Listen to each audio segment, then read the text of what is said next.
Kabanata 16:11 Pag-asa ng kalahating demonyong lahi. Sa loob ng mahabang panahon, ang tanging tungkulin nila ay bantayan ang sagradong lugar. Ngunit nang makuha ni Zephyr ang Spirit Accumulation Rune at ang Half-Demon Divine Stone, natupad na rin ang kanilang misyon. Wala na silang dahilan upang manatili. At isa-isa silang naglaho sa hangin. Ubo. Ubo. Ubo.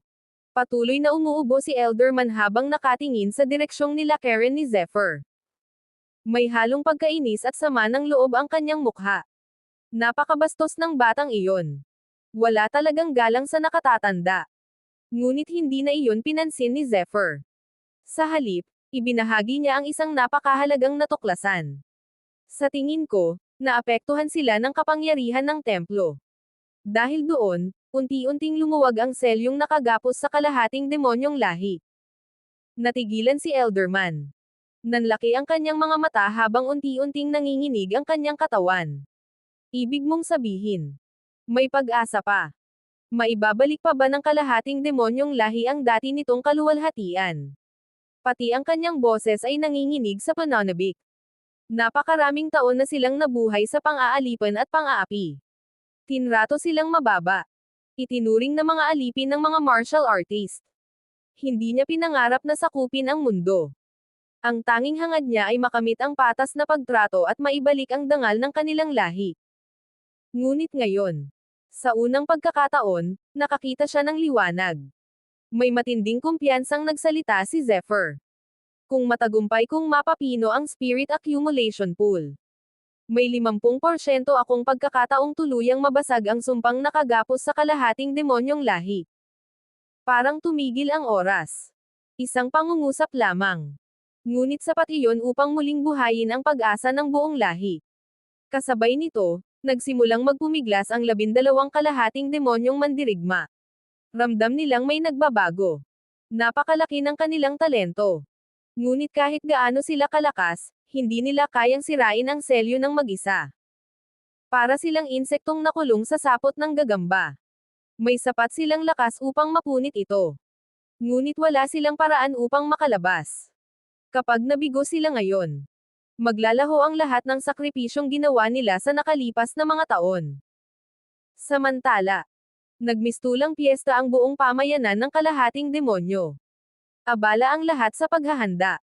Alam nilang ang pagtatagumpay o kabiguan ng ritual na ito ang magpapasya sa kinabukasan ng kanilang buong lahi. Ngunit hindi magiging madali ang lahat. Ang Spirit Accumulation Pool ay isang maalamat na kayamanan. Kahit si Zephyr ay iilan lamang ang nalalaman tungkol dito mula sa mga sinaunang aklat. Kaya agad niyang inutusan ang lahat na maghanap ng mga kinakailangang materyales. Habang abala ang iba, mag-isang pinag-aralan ni Zephyr ang Spirit Accumulation Rune. At doon niya natuklasan ang isang nakakagulat na katotohanan. Ganap na pala itong naisama sa kanyang Half-Moon Rune. Naging bahagi na ito ng kanyang katawan. Ibig sabihin, hindi na niya ito maaaring ilabas o gamitin ng direkta. Biglang nanlamig ang kanyang pakiramdam. Kung hindi niya maa-activate ang Spirit Accumulation Rune, paano niya mapapagana ang Half-Demon Divine Stone? At kung mabaigo siya, tuluyan na bang mawawala ang huling pag-asa ng kalahating demonyong lahi? Ano nga ba ang sikreto ng Spirit Accumulation Rune? May iba pa bang paraan si Zephyr upang mabasag ang sinaunang sumpa? O may mas malaking panganib pang naghihintay sa kanila bago magsimula ang ritual? Abangan ang susunod na kabanata. Kabanata 16:12 Ang ritual ng pag-asa ay nagsimula. Upang mabuo ang maalamat na Spirit Accumulation Pool, kailangang magsanib ang kapangyarihan ng Spirit Accumulation Rune at ng Half-Demon Divine Stone. Kapag nawala ang isa, mabibigo ang buong ritual. Ito ang dahilan kung bakit hindi mapakali si Zephyr. Alam niyang nakasalalay rito ang kapalaran ng buong kalahating demonyong lahi.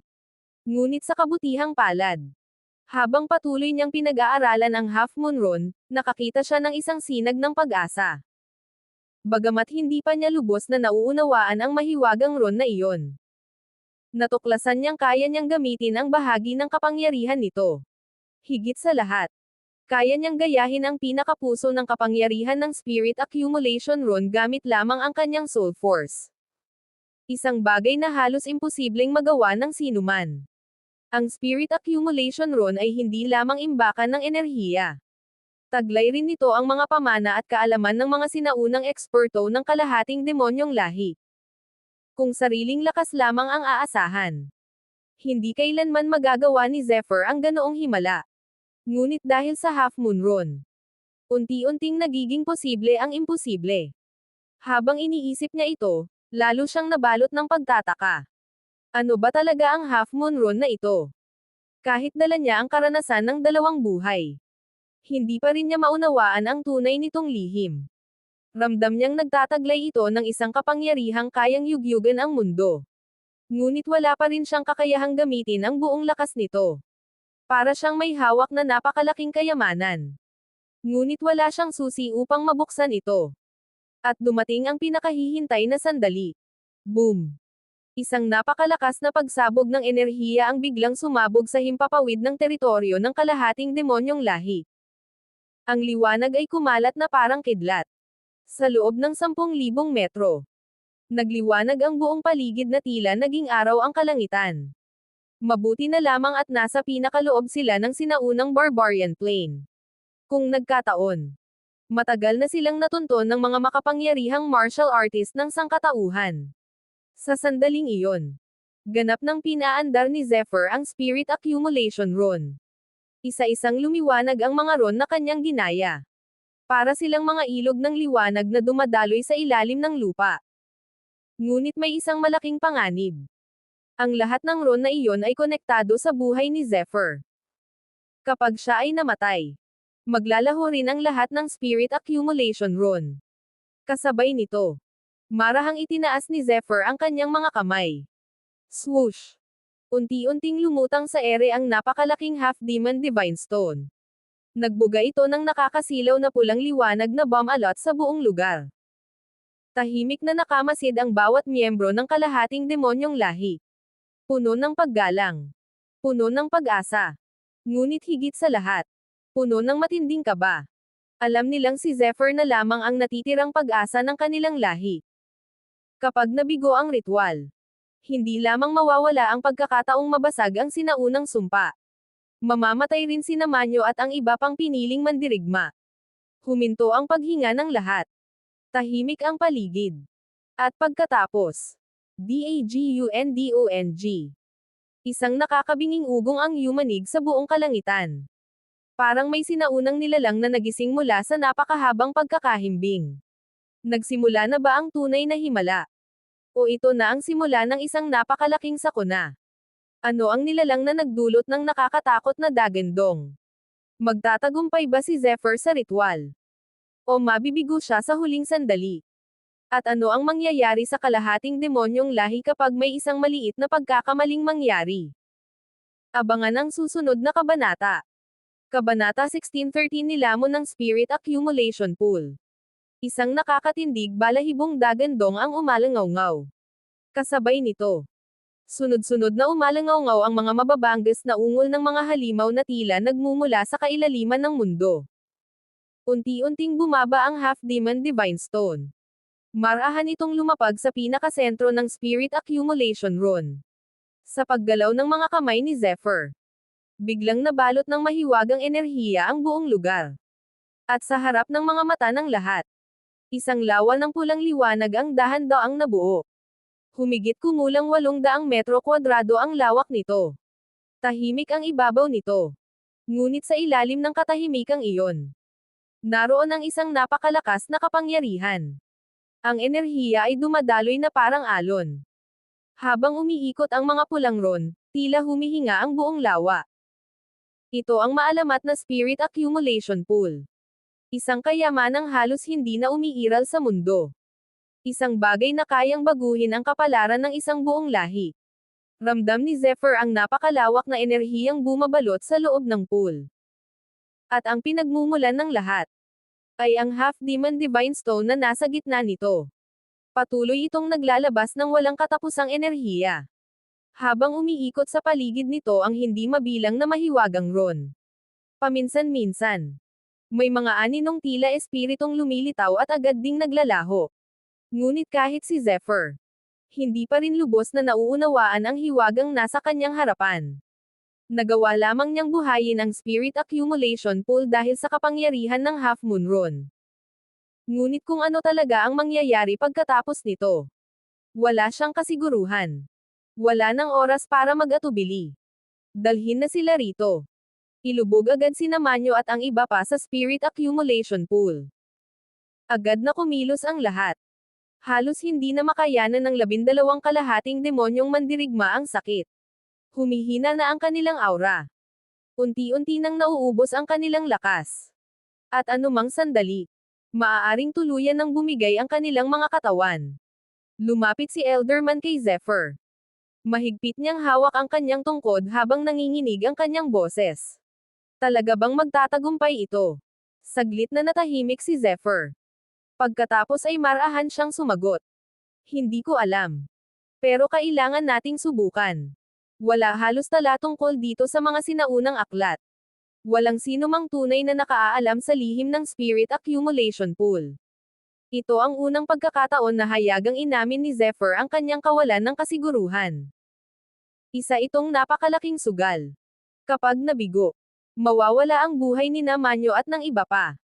Napapikit si Elderman. Huminga siya ng malalim bago mapait na ngumiti. Kung ganoon, naway samahan sila ng swerte. Tahimik ang buong paligid.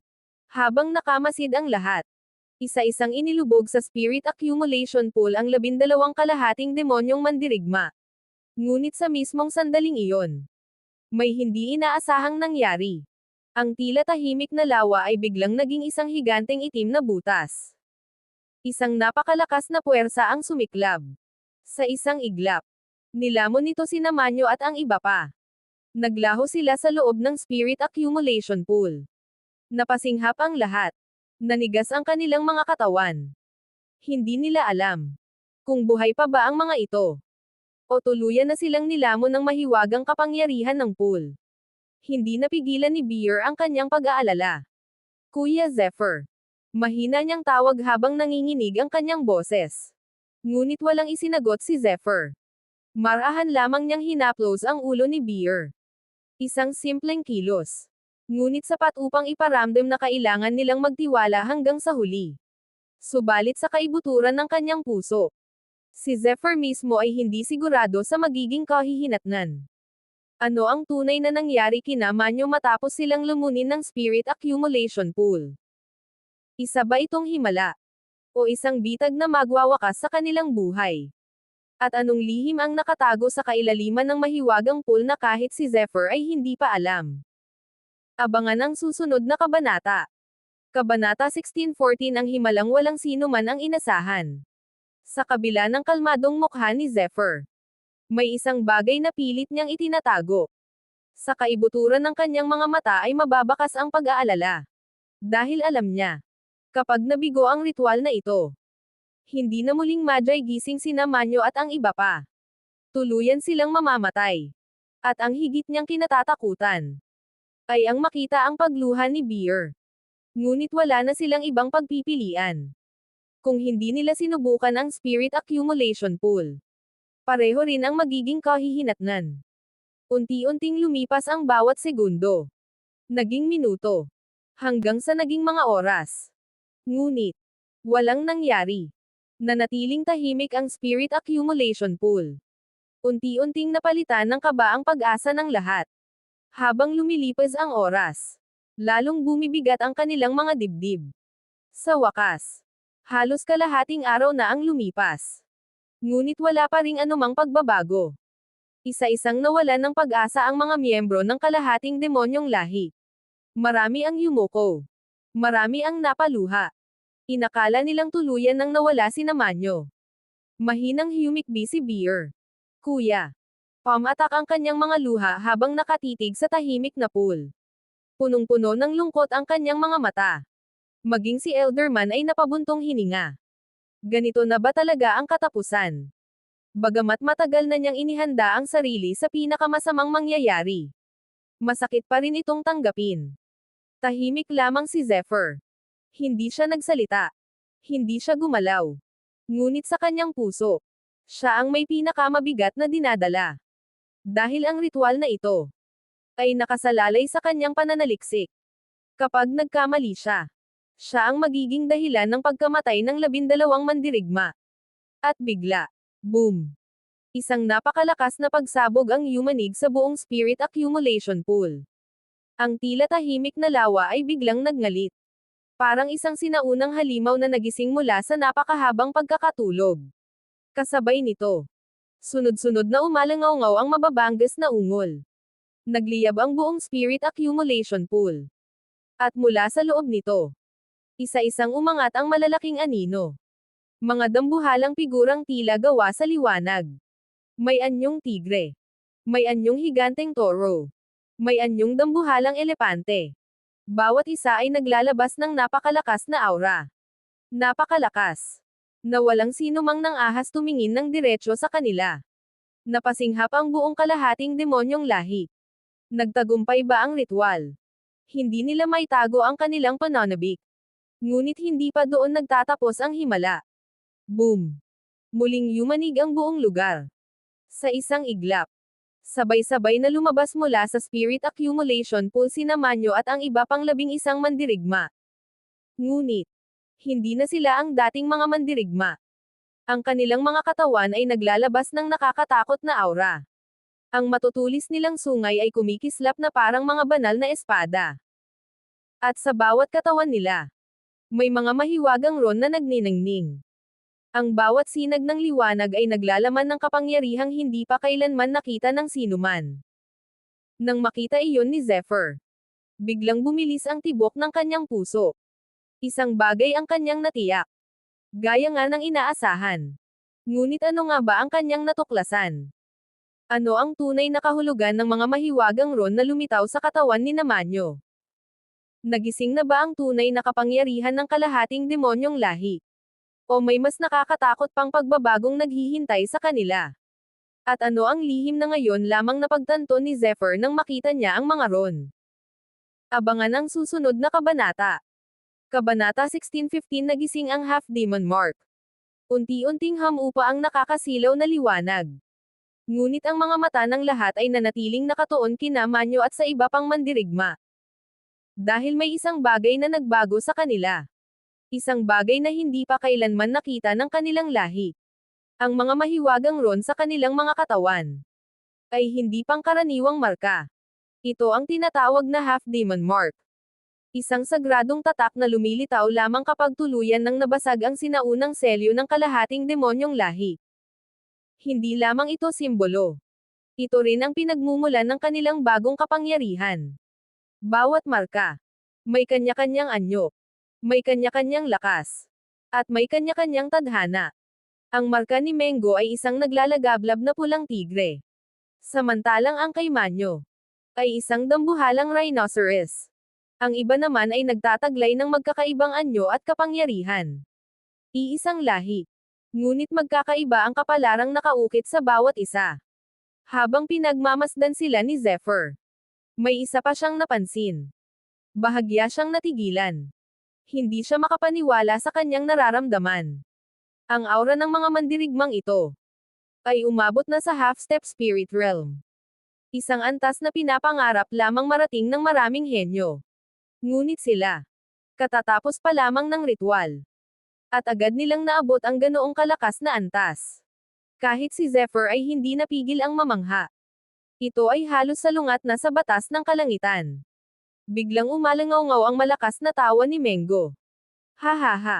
Napakalakas. Napakalakas ng pakiramdam ko. Hindi siya makapaniwala habang nakatitig sa sarili niyang mga kamay. Pagkatapos, pinakawalan niya ang kanyang aura. Boom! Isang napakalakas na enerhiya ang sumabog at umabot hanggang sa kalangitan. Sa sandaling iyon, ramdam niya ang kapangyarihang matagal niyang pinangarap. Sa loob ng napakaraming taon, ang kalahating demonyong lahi ay inalipusta. Hinamak. Tinapakan. Ngunit ngayon, sa unang pagkakataon, nadama nila ang tunay na lakas. At naunawaan ni Zephyr ang damdaming iyon. Sapagkat minsan, siya rin ay nabuhay para lamang habulin ang kapangyarihan. Alam niyang sa mundong ito, ang lakas lamang ang nagbibigay ng karapatang mabuhay. Tahimik niyang pinagmasdan si Mengo. At isang alaala mula sa kanyang nakaraang buhay ang muling sumagi sa kanyang isip. May isang maalamat na eksperto ng kalahating demonyong lahi, na minsang yumanig sa buong sinaunang barbarian plane. At ngayon, nagsimula siyang maniwala, na ang taong iyon, ay walang iba kundi si Mengo. Ngunit dahil sa pagdating ni Zephyr, nagbago ang takbo ng kanyang kapalaran. Mas maaga niyang nakamit ang lakas na dati matagal pa sana niyang maaabot. Habang nagdiriwang ang lahat, isa-isang tumalon ang mga miyembro ng kalahating demonyong lahi patungo sa Spirit Accumulation Pool. Umaasa silang sila rin ay makatatanggap ng parehong himala. Sa loob ng Spirit Realm ni Zephyr, biglang nagsalita ang Cursed Devil King. Talagang kamangha-mangha ang kalahating demonyong lahi. Kahit ang kalangitan ay tila naiinggit sa kanilang talento. Kung ihahambing sa mga tao, napakadali nilang maabot ang mga kahariang halos imposibleng marating ng iba. Hindi sumagot si Zephyr. Tahimik lamang siyang tumango. Dahil alam niyang, ang napakalaking biyayang ito, ay tiyak na may kaakibat ding napakalaking kapalit. Ngunit ano ang tunay na halaga ng half-demon mark? May nakatagong panganib ba sa kapangyarihang bigla nilang natamo? At bakit tila nag-aalala pa rin si Zephyr kahit matagumpay na ang ritual? Abangan ang susunod na kabanata.